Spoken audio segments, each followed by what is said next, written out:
"And where in God's name are you?" my mother snapped at my little brother as he tried to creep in through the front door. It was 12:30 on the school night, and just mere moments before he'd walked in, she assumed he was fast asleep upstairs. She stood with her hands on her hips, eyeing him. My brother, Daniel, had been on a bad streak as of late, so admittedly, I took some pleasure in seeing him finally get what he needed as I watched this unfold from atop the staircase. My mom was rapidly tapping her foot, waiting for a response. But before my brother could defend himself, she blurted out, "Have you been drinking? I can smell it on you, Daniel. Jesus, you're 15. You're flunking your classes, you come home late, you're getting suspended, and now this? I'm sick of it." A smile crept across my face watching her dig into him, and I had to stifle a laugh at a couple of her remarks. It must have been a solid 10 minutes of her yelling, and by the end of it, he looked pretty dejected. Daniel's eyes were glued to the floor, and his lips were glued together, likely afraid that anything he said would have dug the grave deeper. When she implored him to say something, all he could do was squeak out, "I'm sorry, ma'am." In his heart, I'm sure he thought showing that he was genuinely sorry would have gotten him off. His biggest fear was getting shipped off to military school or staying with our grandparents in Nebraska, where the only thing he could do all day was read and shuck corn. But that wasn't good enough for my mom. She sighed and squeezed the bridge of her nose. "Daniel, we've had this conversation too many times over the past year, and every time I threaten you with something, you shape up for a week and then go back to your old ways. Maybe it's time we tried something else."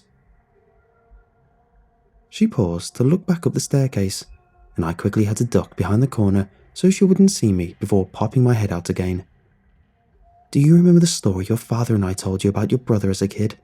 The one about the man who stayed in the room next to yours?" He seemed caught off by this question and answered cautiously.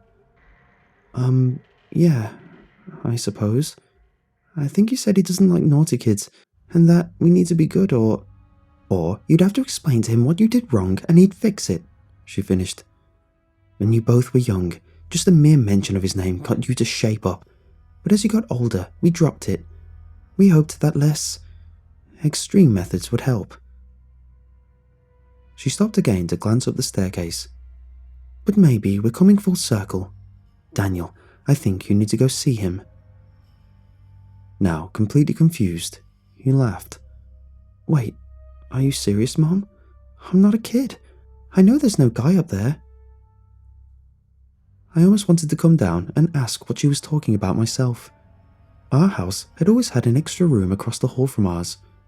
As kids, our parents would always make comments about how if we misbehaved too much, we'd have to see the man inside, and that he'd make sure we'd never act up again. That statement alone always got us to act right. You know how it is. As kids, you make stuff up. For the longest time, my brother and I assumed a monster was in there that ate up bad kids and spit out good copies. But as we grew older, we became less and less concerned with the empty room. It had remained locked all my life, and we mostly left it alone, barring a few unsuccessful times to try and get in. So it was extremely odd to see her bring it up. My mum held herself and dipped her head a bit as she nodded in response to Daniel's question. "I am serious," she said in a quiet, somber tone. "You need to see him before this gets any worse."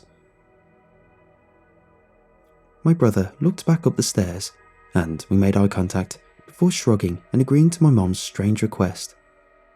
When they turned to come up the stairs, I scrambled to my room and creaked the door open, just enough to watch the two make it in front of the mysterious door across the hall. Before opening the door, my mom pulled Daniel into a tight hug and told him how much she loved him. Obviously uncomfortable and visibly nervous, he softly patted her on the back and gave her a very unsure, "I love you too?" When she finally released, she turned to the door and fished in her pocket for a moment before taking out a strange-looking key. It looked incredibly old, very much like your typical cartoonish treasure chest key you'd see in a kids' movie. When she unlocked the door and pushed it open, I jumped back from the door at the mere sight of what lay before me. An extremely large, gangly, decrepit man sat in a chair facing the door. His beak-like nose curved down to his chin, and he tapped his inhumanely long fingers on the arm of his chair.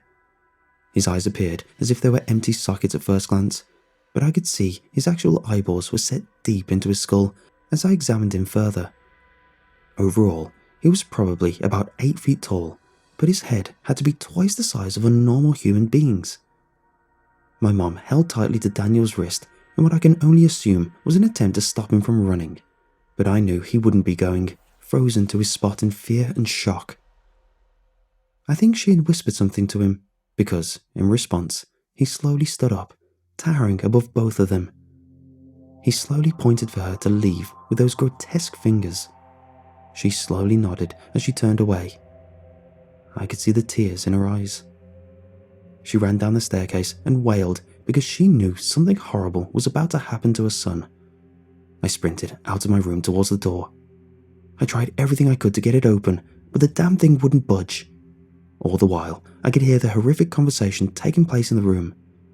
A deep voice spoke slowly from the other side. "Your mother tells me you were naughty again, boy. You should know how much I dislike naughty children."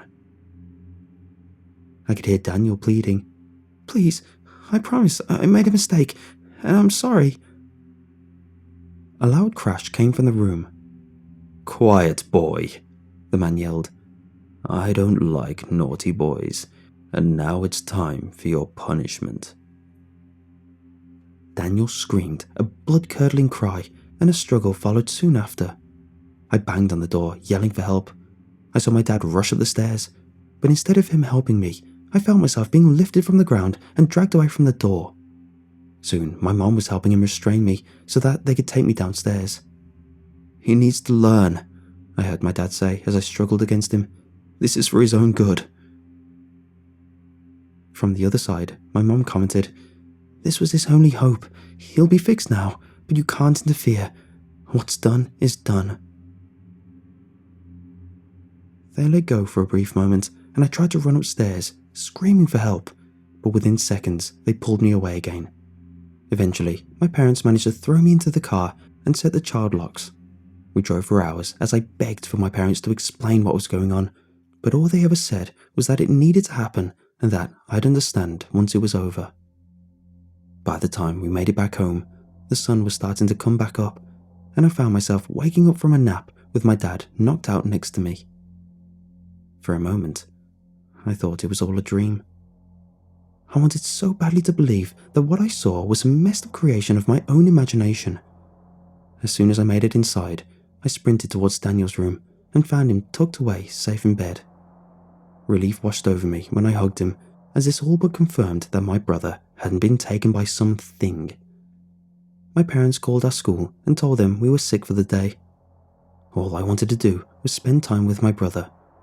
But as soon as he woke up, I noticed he was different. Reserved, timid, quiet, and polite are only some of the adjectives I'd used to describe how he was, or is. Ultimately, he was the complete opposite of what I've come to know and love.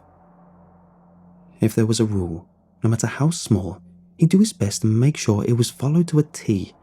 He was respectful, got perfect grades, and only spoke when spoken to. The ideal child, right?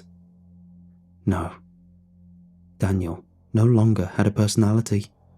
The spark he had was gone. His passions for life and doing things beyond what was expected of him wasn't there anymore. He used to be an artist, a damn good one. I used to love seeing his chaotic paintings, and he'd even make his own beats that he'd paint to.